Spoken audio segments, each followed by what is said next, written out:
This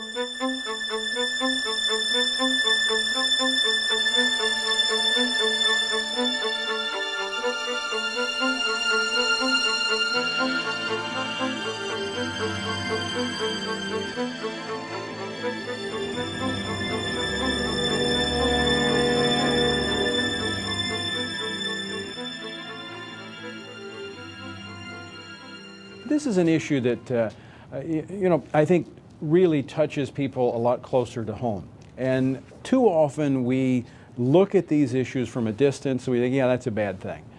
But when you begin to see it up close and personal, then you begin to realize how people are being impacted by this and lives being devastated. And we're talking about young children. We're talking about young girls primarily who are being drawn into this. And this afternoon we're honored to have with us Tina Frundt, who is the founder and the executive director of Courtney's House, an organization that is here in D.C. Yes, it is. And you specialize in actually helping young girls come out of this, of sex trafficking, to rescue out of them and help them go on with their lives and have normal, productive lives. But you have a story because you yourself were sex trafficked, brought into that as a young child or a young girl. The reason why I started Courtney's House is because I was a trafficking victim here in the United States at age 13, which is honestly the average age of entry. We're seeing 11 to 14 here in the United States. What was really upsetting for that video for me on the Planned Parenthood would have definitely been that they have no idea or any understanding of how you're victimized and raped and tortured. There's supposed to be an organization that stands up kind of for women's rights as well. Well, to me, to stand up for that and having ongoing and knowing that these men rape, torture, and abuse you on a daily basis, and people are trying to come for help, and you're going to allow the traffickers to force their children to go there. Well, that was discerning to me watching that video, and especially recalling my own story when I tried to go for people for help, and it fell upon deaf ears. Oh, wow. Let me ask you this, Tina. How big of a problem is this in the United States? I mean, people say, oh, yeah, that happens over on that side of town. That may happen over here, but it's not really that big of a problem. How big of a problem is it? Let's see, I've helped over 500 victims in the last decade, and recently within ourselves, we get calls on our hotline on a daily level, not just from survivors themselves, from parents, from law enforcement, and we're the only housing in the area, and we provide direct services, but for also boys as well who's being trafficked too.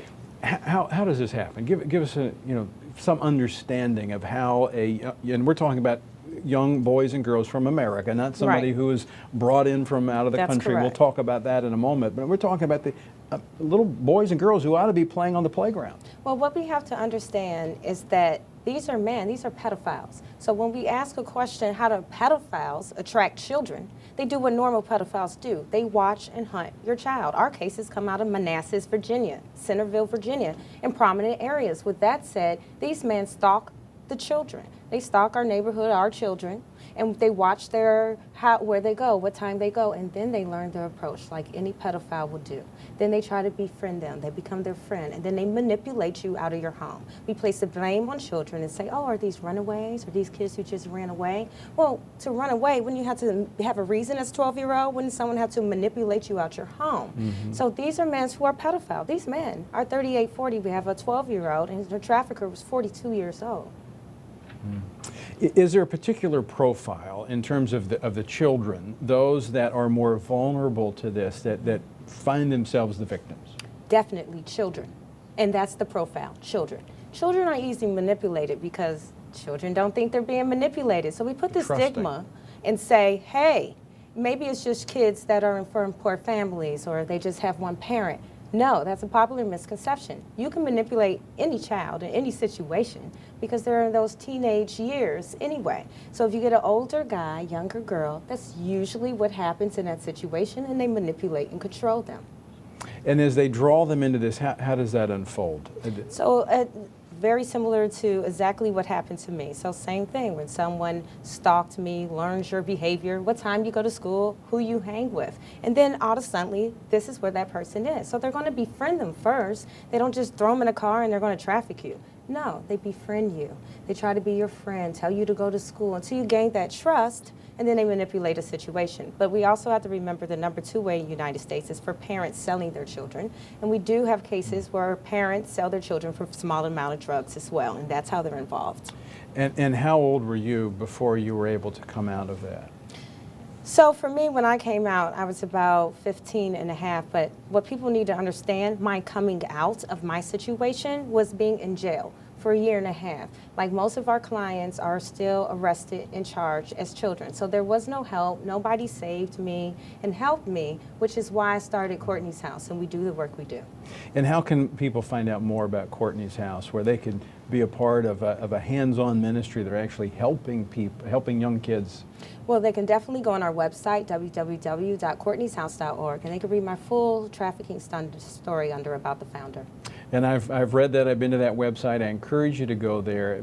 Again, this is something that we think it's not going to happen in my neighborhood. It's not going to happen in my community.